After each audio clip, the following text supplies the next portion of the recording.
جی متی comment on دس جی، آپ نے کیسے دیکھا آج کا دن سپریم کورٹ اسلام آباد ہائی کورٹ؟ دیکھیں بہت بڑا دن تھا اور ایک سابق وزیر اعظم کی ضمانت کی درخواست سپریم کورٹ تک پہنچ گئی تھی اور یہ انتہائی حساس ایک مقدمے میں یہ معاملہ تھا ضمانت کا، اور سپریم کورٹ کے وہ 3 ججز جسٹس سردار طارق مسعود، جسٹس منصور علی شاہ اور جسٹس اطہر من اللہ، جن پہ گزشتہ کئی سال سے پاکستان تحریک انصاف کے سوشل میڈیا کے ایکٹیوسٹ بہت زیادہ پروپیگنڈا بھی کر رہے تھے، بہتان تراشی بھی کر رہے تھے، چاہے وہ قاضی فائز عیسیٰ کا معاملہ ہے، چاہے وہ فوجی عدالتوں کے معاملات ہیں. مگر آج ان کو ضرور اندازہ ہوا ہوگا کہ جج تو جج ہی ہوتا ہے، جب فیصلہ کرنے پہ آتا ہے تو پھر اس کو بہت ساری چیزیں دیکھنی ہوتی ہیں. اب یہ اور بات ہے کہ آج کا یہ جو ضمانت کا فیصلہ ہے، اس میں بہت بڑے قانونی کچھ تضادات بھی ہیں میں کہوں گا، اور کچھ حکومت کے لیے بھی بڑی مشکلات تھی اس کیس کو فائٹ کرنے کی، کیونکہ ایک طرف جس ایویڈنس کو حکومت ان کیمرہ اور خفیہ پروسیڈنگ میں پیش کر رہی ہے ٹرائل کورٹ کے اندر، اس ایویڈنس کے بغیر وہ سپریم کورٹ میں اس کیس کو نہیں لڑ سکتی تھی. تو اب یہ حکومت کے لیے ایک بہت بڑا چیلنج بھی تھا میرے خیال میں کہ جو ایویڈنس خفیہ پروسیڈنگ میں وہ پیش کر رہی ہے، کیا وہ سپریم کورٹ میں کھلی عدالت میں پیش کر سکتی ہے. اور میں سمجھتا ہوں کہ سپریم کورٹ کے بھی معزز ججز کو یہ دیکھنا چاہیے تھا، یہ سوچنا چاہیے تھا کہ جس کیس کے اوپر وہ ضمانت دے رہے ہیں اس میں کوئی وہ کیٹیگورک آبزرویشن اور ریمارکس نہ دیں جو انہوں نے دیے، اور نہ صرف دیے بلکہ بڑے جذباتی انداز میں انہوں نے ریمارکس دیے. یوں لگ رہا تھا شاید کسی معزز جج کو کہ وہ جسٹس کے ایس سمدانی ہیں اور ان کے سامنے ذوالفقار علی بھٹو کا کیس ہے ضمانت کا، اور وہ اگر آج ذوالفقار علی بھٹو کو یا عمران خان کو ضمانت دے دیں گے تو تاریخ انہیں جسٹس کے ایس سمدانی کی طرح یاد رکھے گی. تو یہ حالت آپ یہ کو ایسا فیل ہو رہا تھا؟ مجھے بالکل فیل ہوا، خاص طور پہ جو تحریری حکم نامہ آیا نسیم، آپ وہ دیکھیں کہ 2 صفحے ٹوٹل لکھے ہیں ضمانت کے آرڈر کے، اور جسٹس اطہر من اللہ نے 5 صفحے لکھ مارے ہیں، اور وہ بھی ضمانت کے حوالے سے نہیں ہے، بلکہ انہوں نے تو پورا وہ الیکشن اور جمہوریت اور آمریت ایک ایک لفظ ان کا 100% درست ہے. اور میرے جیسے لوگ تو بڑا ان پہ فخر کرتے ہیں کہ وہ جس طریقے سے وہ اتنا اسٹرانگلی بلیو کرتے ہیں جمہوریت کے اوپر، اور ڈکٹیٹرشپ کو وہ کبھی بھی لائک نہیں کرتے. میرے لیے تو بڑی اچھے جملے ہیں، مگر ایز اے کورٹ رپورٹر میں دیکھتا ہوں کہ یہ وہ وقت نہیں تھا، ابھی وہ وقت آیا نہیں تھا کہ جسٹس اطہر من اللہ جو ہیں وہ جسٹس کے ایس سمدانی بن کے عمران خان کی ضمانت کا آرڈر کرتے. ان کو چاہیے تھا وہ جسٹس صفدر شاہ جو ان کے محترم سسر رہے ہیں ان کی طرح انتظار کرتے کہ خدا نہ خواستہ یہ معاملہ جب الٹیمیٹلی سپریم کورٹ میں آتا تو وہ وقت ہوتا کہ وہ اپنے ان تمام جذبات کا اظہار کرتے. مگر شاید ان کو یقین نہیں تھا کہ شاید وہ وقت کبھی آئے گا یا نہیں. مگر انہوں نے یہ بھی لکھا ہے کہ الیکشن نہیں، اس پہ انہوں نے یہ لکھا ہے، correct me if I am wrong, کہ الیکشن کے قریب یہ بات بنتی ہے کہ اب ضمانت. اچھا ایگزیکٹلی. اب دیکھیں آج 2 کیسز تھے سپریم کورٹ کے سامنے. ایک کیس تو ضمانت کا تھا جو 2 صفحوں پہ نپٹا دیا جسٹس منصور علی شاہ نے، اور بڑے مطلب دانشمندی کے ساتھ جو باتیں جسٹس منصور علی شاہ اور جسٹس اطہر من اللہ اور جسٹس سردار طارق مسعود کمرہ عدالت میں کرتے رہے، جتنے جارحانہ باتیں وہ کی، تو 2 صفحوں کے آرڈر میں انہوں نے لکھ دیا کہ بس یہ تو بظاہر ہمارے ریمارکس ہیں، ان کو سیریس نہ لیا جائے.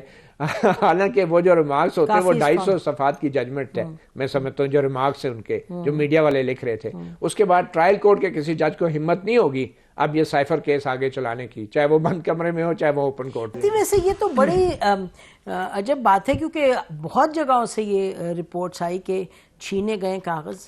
آپ کو یاد ہے اس طرح ہوا پہلے کہ کاغذ فزیکلی چھینے گا؟ دیکھیں یہاں پہ تو اب کوئی اندازہ نہیں ہے کہ ہمارے نگران وزیر اعظم بھی اگر کاغذ جمع کرانے جائیں تو ان سے بھی کاغذ چھینے جا سکتے ہیں. اس ملک میں، اس سوسائٹی میں، اور جو ہماری روایات رہی ہیں، مجھے نصیب اس بات پہ حیرت ہے کہ کیا وجہ ہے کہ لیول پلینگ فیلڈ کے لیے کوئی بھی سیاستدان سپریم کورٹ جا کے درخواست دیتے ہیں. اب سپریم کورٹ کیا ہے؟ سپریم کورٹ کا یہ کام ہے کہ وہ تھانے داری کرے. سپریم کورٹ نے جب 2013 میں الیکشن کروائے، چیف جسٹس افتخار محمد چودھری نے تمام ریٹرننگ افسروں کو بلا کے ان سے خطاب کیا، تو اسی تحریک انصاف نے ان کو RO کا الیکشن قرار دیا. آپ کو یاد ہوگا کہ چیف جسٹس افتخار محمد چودھری تھے. میں نہیں سمجھتا کہ یہ سپریم کورٹ کا کام ہے کہ وہ الیکشن کمیشن کو بلائے، جو کہ آئینی ادارہ ہے الیکشن کمیشن، اسے کہے کہ بھائی آپ آئین کے مطابق. اچھا اب آپ رک جائیں، ادھر ہی رک جائیں. اب آپ سے میں پوچھتی ہوں، لیٹ می آسک یو، مجھے بتائیں کہ یہ تو آپ اور میں جانتے ہیں کہ ہو کیا رہا ہے. یہ تو بات صحیح ہے کہ پی ٹی آئی کے پر جو پریشر پڑ رہا ہے, اور ہمیں یہ بھی پتہ ہے پاکستان کی ایک تاریخ ہے اور اس کے حوالے سے یہ ایک اور کڑی ہے. تو پھر یہ آپ کو پتہ ہے, آپ لکھتے رہیں, آپ کہتے رہیں, میڈیا میں لوگ اور کہتے رہیں, پی ٹی آئی کمپلین کرتی رہی, پریس کانفرنس جہاں تک یہ کر سکتے ہیں, تو پھر یہ کیا کرتے ہیں؟ دیکھیں جو اصل فتنہ ہے نا, اور جو اصل فساد کی جڑ ہے, اس کی کیونکہ ہم نام نہیں لے سکتے. کبھی سپریم کورٹ جاتے ہیں, کبھی الیکشن کمیشن کو درخواست دیتے ہیں, پھر الیکشن کمیشن نے آج لیٹر لکھا, آپ کو پتہ ہے الیکشن کمیشن نے اپنے جو پروونشل الیکشن کمیشن ہیں ان کو لیٹر لکھا ہے کہ آئین اور قانون کے مطابق سارے کام کیے جائیں. اب اس کے لیے اب جو آئین میں لکھی ہوئی چیز پہ عمل نہیں کر رہے, وہ الیکشن کمیشن کے لیٹر پہ فوری عمل کرنا شروع ہو جائیں. نظر آ رہا ہے کہ ہو کیا رہا ہے. تو دس از آل. اچھا سر, یور پوائنٹ از, آپ کا پوائنٹ ہے کہ جہاں سے یہ منبع جو ہے اس چیز کا, جو جہاں سے میں یہ کہہ رہا ہوں کہ جب تک 2016 کے بعد سے ہونے والی سازش کے کرداروں کو سامنے نہیں لایا جائے گا, ان کا نقاب نہیں نوچا جائے گا, یہ سلسلہ چلتا رہے گا. اور یہ کافی نہیں ہے الیکشن کمیشن کا لیٹر لکھ دینا, لوگوں سے کاغذ کیوں چھینے جا رہے, جب تک کسی کو پکڑ کے مثال نہیں بنایا جائے گا. اوکے, تو مجھے بتائیں اب سے لے کے 8 فروری تک جو آپ کے پاس 2 مہینے بھی نہیں ہے, 1.5 مہینے, تو پھر کیا کریں؟